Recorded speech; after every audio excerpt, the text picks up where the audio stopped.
And thank you so much for standing by. It's a great pleasure to have with us the management of Tube Investments Limited. From the management side, we are represented by Mr. Ram Kumar, who is the MD, and Mr. Mahendra Kumar, who is the CFO. Without taking much time, I hand over the phone to Mr. Ram Kumar. Over to you, sir. Good morning to all of you. Thank you for taking time off to join us back in this conference. Now, we are open to questions. We can start. Sure, thank you very much. We will now begin with the question and answer session. Participants who wish to ask questions may press star and 1 on their touchtone telephone. If you wish to remove yourself from the question queue, you may press star and 2.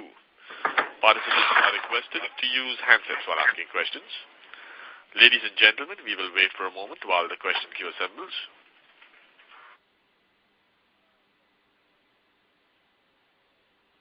We have the first question from the line of Anshuman Singh, who is an individual investor.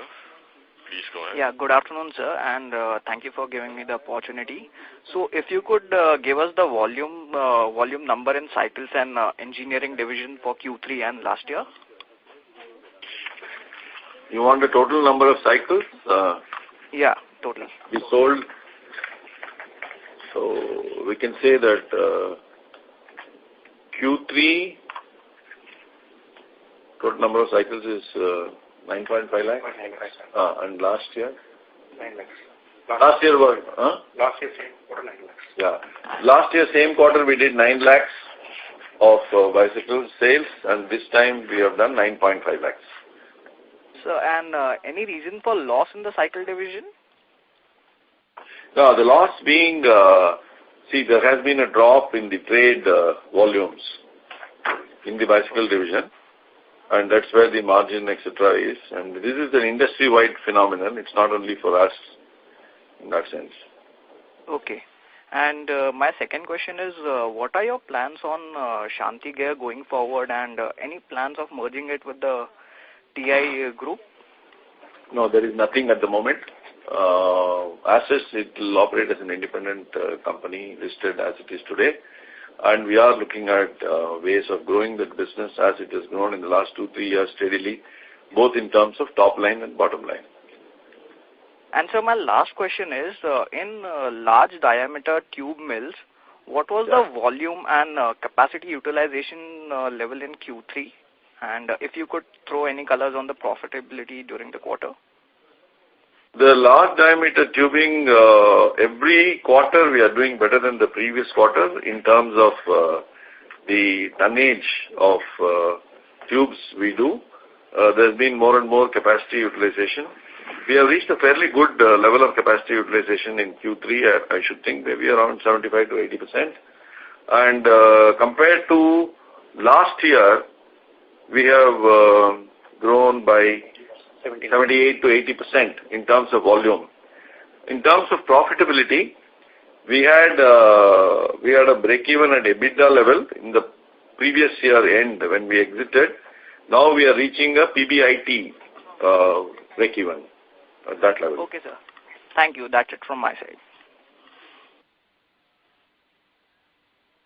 Thank you. Participants who wish to ask questions can press star and 1 on their touchtone telephone. Next question is from the line of Jihan Karanjia, who's an individual investor. Please go ahead. Yeah, hi, thanks for the opportunity. Sir, I just wanted to ask if it's reasonable to assume a 5% margin for the cycle segment over the medium term. Is that likely? Yeah, I think so. We will, you're talking about an EBITDA margin, right? Yes. Yeah, see, that's what we are working at going forward. There has been a sudden serious drop in the trade volumes. So we are trying to right-size the business in terms of facilities, costs, to take care of the lower volume so that the profitability improves. Simultaneously, we are also looking at some of the segments to grow further. So 18-19 will be a year of consolidation. And I think we can look at what you are saying from the year 1920 onwards. Right, no, that's very helpful. And my second question is on your outlook for the exports across segments. As far as tubes are concerned, continues to be very good. We are doing both in the eastern and the western part of the world. We have had good growth in terms of tubes during the quarter and year to date. This will continue because we are getting approved by newer customers for our large diameter hydraulic cylinder tubing, for our automotive tubing, as well as automotive tubings for automotive cars, as well as two-wheelers. In case of diamond chain export continues to be pretty strong. We grew by 15% during the quarter. Up to the year, end of the year, up to 9 months end, we grew by 9%. Metal forming, there is no, the other part of the business is not much exports. The bicycles, there has been some growth in the turnover, but I think in the long run, looking at the market conditions and also the way we want to focus on the domestic market to improve its profitability and the market share substantially, we may rethink on whether we need to be exporting such a small value in terms of continuing this business. Maybe we come out of it for some time, is the idea. Okay, great. Now, my last question, sir, is are you seeing a pickup in industrial activity overall, and would that, in your view, lead to, of course, higher demand for tubing in the future? See, the automotive industry, as you know, has done very well and has been doing very well, pretty well. And that's the reason for our growth in the non-cycle portion of the business. Cars, commercial vehicles, two-wheelers. As far as non-automotive is concerned, we have not seen a major pickup, excepting in some parts in mining, some off-road vehicles, etc., which will benefit our Shanti gears and people like that. Okay, that's very helpful. Thanks a lot, sir. Thank you. Thank you. Before we take the next question, we'd like to remind participants that you may press star and 1 to join the question queue. The next question is from the line of Vipul Shah from Sumangal Investments. Please go ahead. Hello. Hello. Yes, sir. Can you break down the bicycle volumes into basic cycles, special cycles, and premium cycles? Well, I can only tell you what we sold to the government and what we sold in the market. Okay. So, nearly you can say 5.4 lakhs we sold in the market, and the balance 4 lakhs is in the government sector. Okay. I can only tell you over a period of time the proportion of specials is higher because standards is coming down. Okay. Can you comment on margin difference between specialty and this basic bicycles? What should be the margin difference between the two? I can only say the margin for the trade will be far better. For competitive reasons, I'm not able to give you an exact number. Okay, because cycle business, cycle segment is the only weak link at the present. All other divisions are doing relatively much better. That's why I was asking. Thank you. Thank you. Thank you.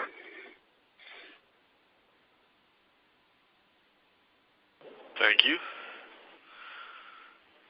The next question is from the line of Bhavin Shah from Kotak Investment Advisors.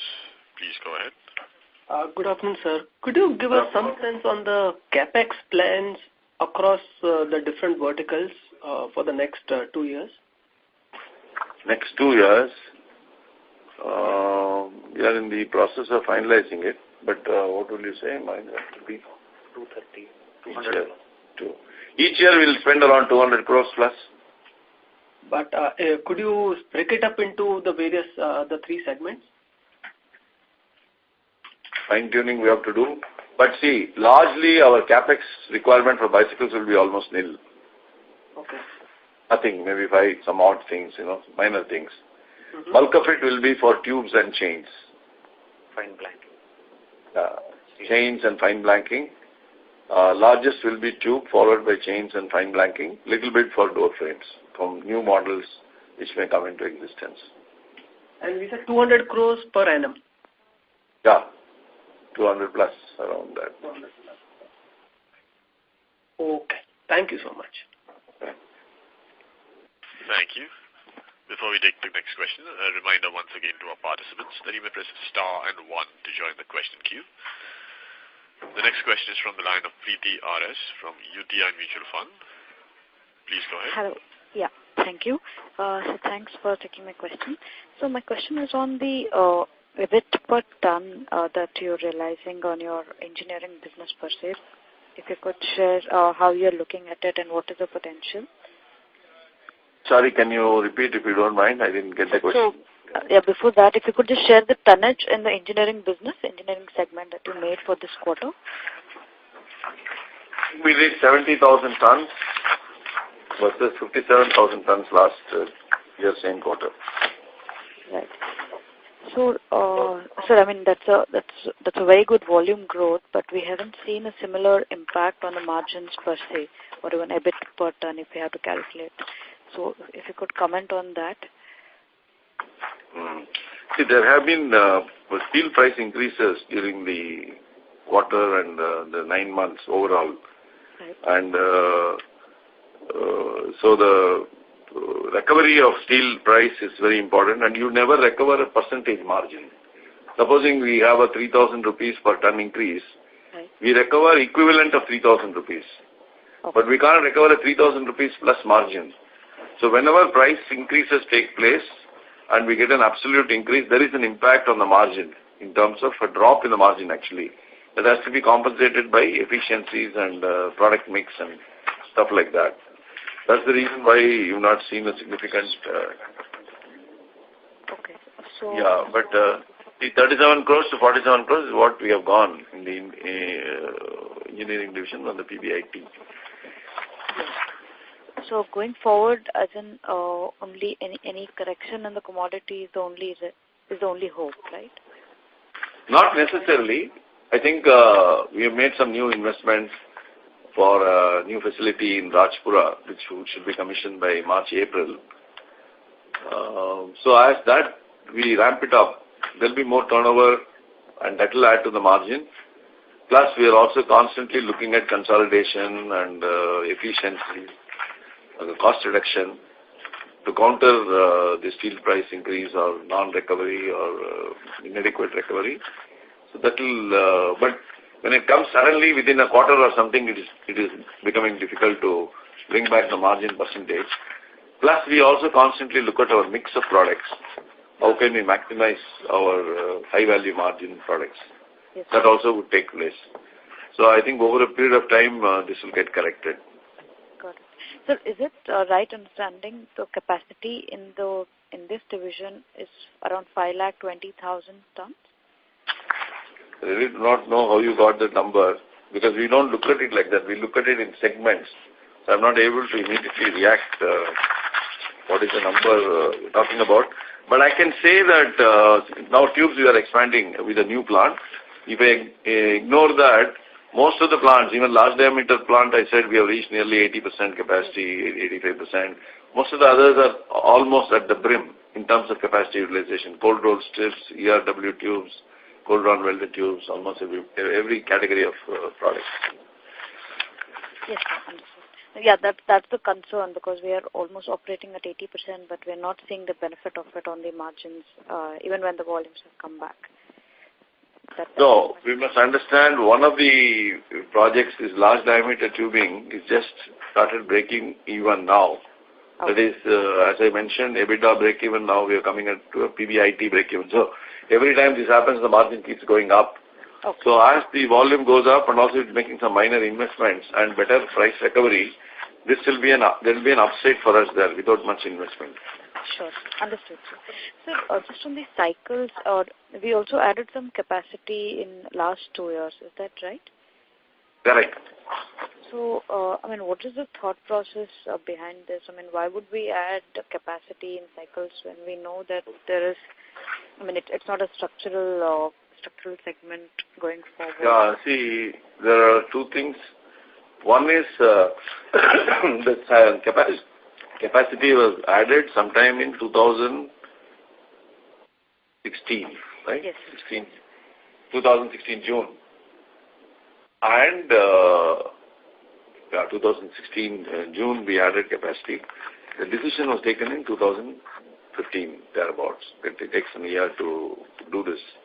So that time the outlook of the market was not like this. We were growing. If you saw the numbers, profits and turnover was growing at that point of time. And we had to close down. We are coming to a point where we had to close down a plant in Noida because the lease was expiring.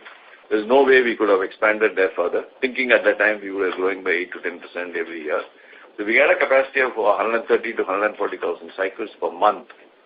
So when we expanded, we said we might as well create more headroom. We can't create plants many times. So we went from 140,000 to 250,000 capacity. To that extent, you can say we put up a much bigger plant in terms of investment. So this is the context in which this was done. Anyway, part of it is a replacement for existing plant. Yes. Then came all this downslide we are talking about in the last couple of years since this plant was commissioned. So now we are looking at whether now actually we have 3 plants in Nashik, Ambattur and Rajpura. So we're really thinking whether we need 3 plants or 2 plants. So we need to now look at fine-tuning our manufacturing capacity and cost to keep pace with the current volume levels and also simultaneously look for opportunities to enhance our presence in certain segments, maybe some emerging segments which at the moment are very small. So broadly, this is going to be the game plan as far as bicycles is concerned. 15-16 was one of the best years for cycles. Got it. So that means you said we had done 9.5 lakh sales for 9 months, right? 9.5 lakhs is for cycles. 3 months. 3 months. 3 months. For the 3 months. Okay, sir, fine. Sure, sir, thank you. That answers my question. Sure. Thank you. Before we take the next question, a reminder once again to our participants that you may press star and 1 to join the question queue. Next question is from Vipul Shah from Sumangal Investments. Please go ahead. Hi, sir. Since you commented that all of the plants in tube division are running at almost full capacity, what are the expansion plans and how much capacity will be added over the next 1 or 2 years? So already I mentioned to you that we are building a new plant in the north near in Rajpura for tubes. This will be commissioned in sometime in March, April. What will be the capacity addition, sir? Capacity addition will be 1,200 tons. 1,200 tons per month to start with, but the demand picks up, we can scale it up much faster because we'll have all the infrastructure and all that. So initially it will be 1,200 tons per month, right? Correct. Thank you, sir. Thank you. The next question is from the line of Kashyap Pujara from Axis Capital. Please go ahead. Yeah, couple of questions. Firstly, could you give us what is the debt number currently? The December it was 873 crores total. And what would be the cash? Because Shanti would have 150 crore. So what would be the total cash on the books? There is only Shanti Gear's cash because here we operate on CC. Sure. Okay. So around 150 crore cash from Shanti Gear. Yeah. And if you were to sell, or you said that in the one of the plants you might look at getting out of. So would that what kind of cash that would generate in case we were to sell the plant or something? Should we look at cash from that? No, nothing significant at this point of time. They could be maybe sold or maybe used by one of the divisions for better use. So we've not yet decided what we want to do with that. Sure. And on the cost pressure bit, while you did mention about some cost pressure because of rising steel prices, but over time the PBIT per ton have been fairly consistent, and I realize that we do pass the cost pressures maybe with a lag. So is it fair to assume that we would see better margins per ton going ahead as we pass on the cost pressures in the next quarter? If you keep on passing on the cost, you will not increase per ton margin. You have to recover more, or you have to reduce cost. So we are looking at how to reduce the cost further through scale, through mix, etc. But price increases? I mean, just asking. What's your sense? Will have to be recovered. If you don't recover, then there will be a huge dent. I think we are doing it with great difficulty. But we are doing it both on the cost front and on the better pricing front. No, cost. What cost I am talking about is internal. Yeah, absolutely. OEMs don't give price increases so easily. Every time you have to explain, you have to go through that process, which by and large we have tuned our people to do it, but it is a challenge. So we are always happy when there is a steady steel price actually, without much fluctuations. Yeah, no, fair enough. But having said that, I mean, we are conscious of the view that, and we will be, gradually taking pricing up. Pricing up means we will take prices only to the extent cost in the current product. New products will have some pricing advantage, probably. Sure. And just to understand that from our current capacities, while you did mention that we are operating in some segments at at the brim, but what kind of incremental top line that one can generate from the current facilities that we have on hand? And new capex I will take it up separately, but from the current facilities, what kind of revenue incremental that we can generate? It is difficult here. Only place where we have too much capacity is cycles. So all the others is a gap of maybe 10-15%, that's all. So I won't like to put a number because it depends on the market and what kind of product we can make and sell and all that.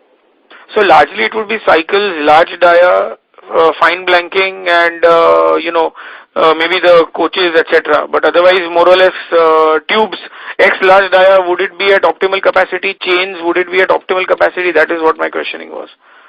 Only cycles has got excess capacity. Fine blanking doesn't have full capacity. We are expanding. In the case of chains, we are full up there. In the case of large dia also, we are reaching close to 80-85. There's not much capacity left there, 90% maybe, nearly. So we have to make a little more investment to increase there. Tubes, we are doing this right. So the only place I would say we have quite a bit of capacity is cycles where we have to find the market. Sure.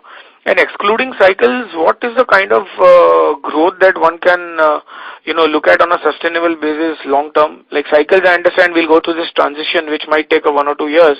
So I'm excluding that for now. But on the balance 70% of revenues, what kind of, sustainable growth should one look at? This year, auto industry has been good. So our fortunes are linked to that. So it will be somewhat similar to that. But I'm not able to say. We're just in the process of finalizing the business plan for next year. So sometime in April, maybe we'll be in a better position to say this. Sure. Okay. That's all from my side. Yeah. Going back to your previous question on cash balance, if you're referring to December 31st closing, we had 90 crores in mutual funds in TI also. Correct. So that's what I meant. But that's only a temporary thing which we keep adjusting.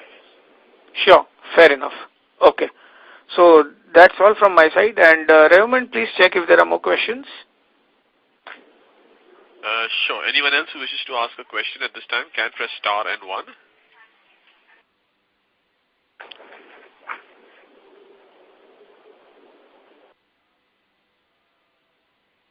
As there are no further questions, I'd like to hand the conference back to the management for closing comments. No, I thank everybody for your participation. Thank you so much, and thank you, everyone. Thank you. Thank you very much. On behalf of Axis Capital Limited, that concludes this conference. Thank you for joining us, ladies and gentlemen. You may now disconnect.